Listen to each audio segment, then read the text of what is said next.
morning. Weather update tayo dito sa Banton, Romblon.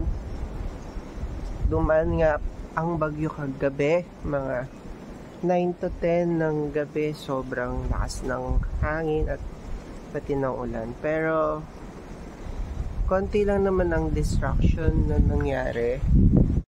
So normal sa mga bagyo yung kalat, natumbang mga walis-tambok, walis-tingting. Yung mga punong yan, tomba na talaga yan. Pero ngayon, the alon is so very big. Malalaki ang alon. Hindi naman masyado kasi signal number 1 lang naman siya. Pero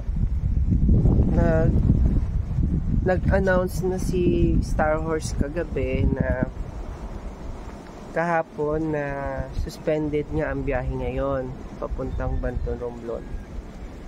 So wala namang masyadong distraction kasi nga signal number 1 lang, pero ang weather, bad weather pa rin. Malakas pa rin ng konti ang hangin. May mga nasira din naman, pero yung mga light materials lang. So yan lang po ang update natin, weather update dito sa Banton, Romblon. Good morning.